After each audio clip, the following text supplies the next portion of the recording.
Hey everyone, I'm Mike Mack from laughingplace.com, and I am chatting today with the directors of Science Fair, the series from National Geographic. Thanks so much for taking the time to talk with me today.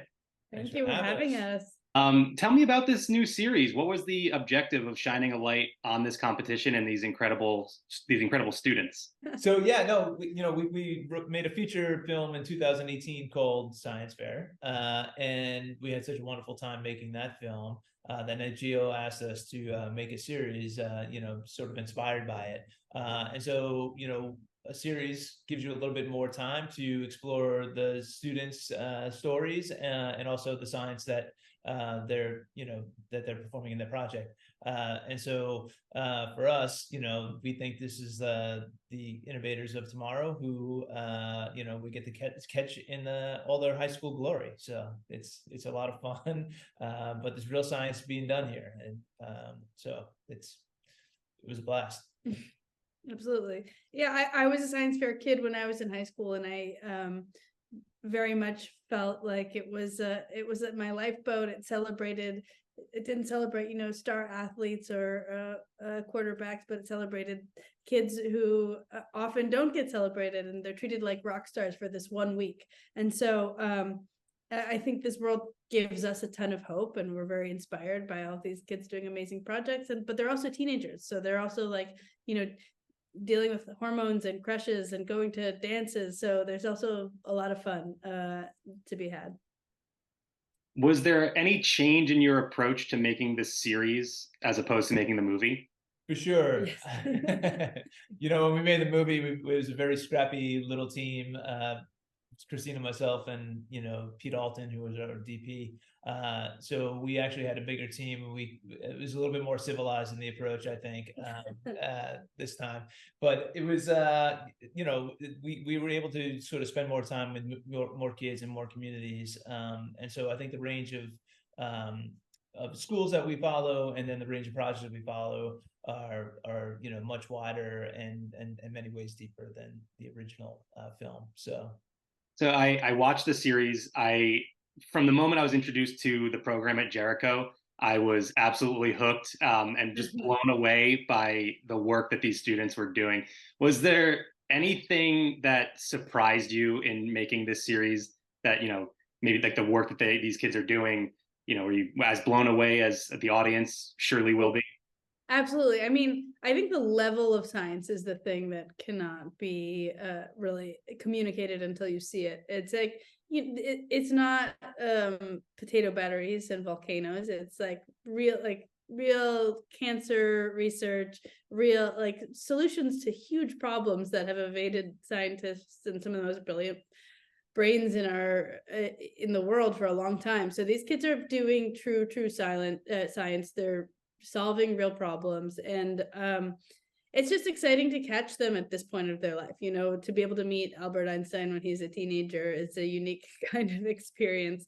So the Jericho science is amazing, but it's a real competition. These kids are also very concerned with winning and being the best. So being in the center of kind of the drama is really fun and fascinating, and I think people will enjoy watching how competitive it gets.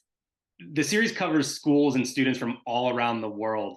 Did you have any different sort of approach or make any adjustments, telling a story from Zimbabwe as opposed to in New York, or did you try to remain consistent across the board? Yeah, you identified Jericho, the schools that are sort of perennial powerhouses that every year perform well at the science fair, are easier to sort of predict that, one of those students are going to wind up at the science fair.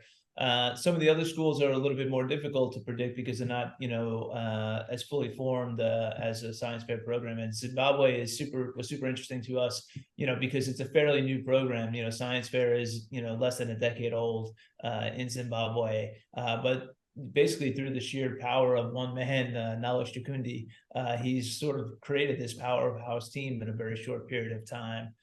So, we were fortunate enough to go to Zimbabwe to, spend some time with the students in the program in Zimbabwe. And it was just such an incredible experience. I don't know if we approached it any different, because at the end of the day, a high school student in Zimbabwe is way more similar to a high school student in Jericho than you would think. Obviously, some of the resources are not exactly on the same level, but at the end of the day, they're in their labs doing their science while also being in high school and struggling with all the things that high school students struggle with. So to us, it was just, I think like Cristina was saying earlier, it's just like a really inspiring world to tap into, because no matter where these kids come from, they're going to have an impact on their community, but then also on the world at large, I think.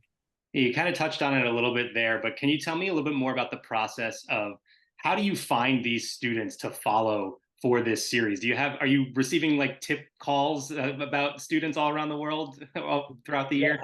No, it's a really good question. I mean, I was a science fair competitor, so I think I have like a special insight into like figuring out what a winning science fair project looks like.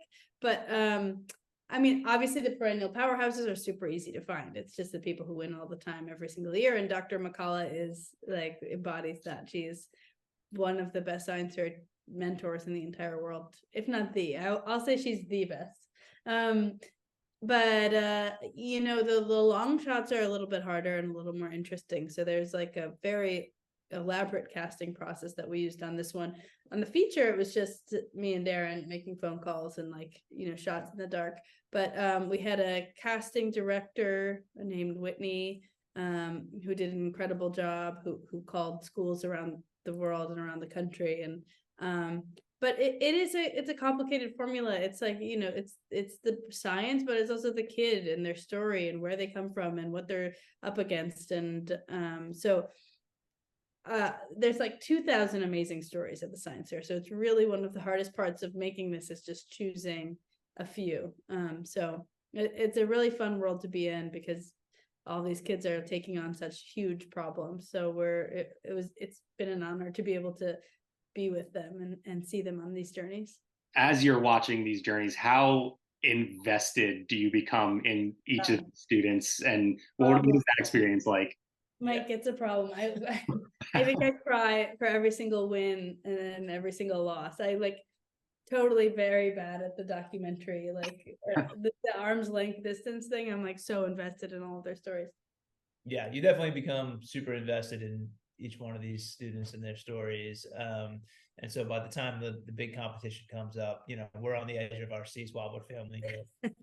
Like Cristina says, there's hardly any objectivity in this filmmaking. We're rooting for all of them. Yeah. We want them all to win. But it's really hard. More so than I think any of the other projects we work on. You just want to see all these kids do well, because they all deserve to do well, because they put so much work into it. And you've been with them for the whole year. You've seen from the kernel of the idea to all of the gathering and all the testing they've been doing, and then they made it through their local fairs and then their state fairs, and then here they finally are at the Olympics of science fair. It's just such a gauntlet and it means so much to all of them, and it's crushing when it doesn't work out. And then it's so exciting when it does. And I still can't watch the end of the series without crying myself, which is so it's probably, I shouldn't say that, but that's true. Well, look, I think I cried at least once in each episode, and I never met these kids in person. Totally warranted. So Cristina, you mentioned a couple of times that you were a science fair kid. I need to know, what kind of project did you work on?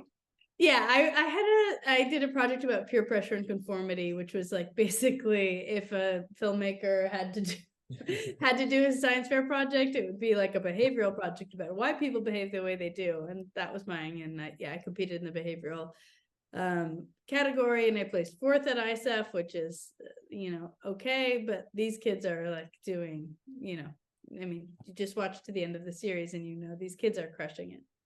Doing real science on a level way higher than what I did. Well, I mean, I think placing 4th at ISEF is a little bit more than okay. So congratulations on that. Still my greatest accomplishment in my mom's eyes. My mom, I will never do anything that rivals that. Well, congratulations also on the series, because it is fantastic. I can't wait for audiences to see it. And thanks so much for taking the time to talk with me today. Thank you so Thank much, you, Mike. Mike. Appreciate it.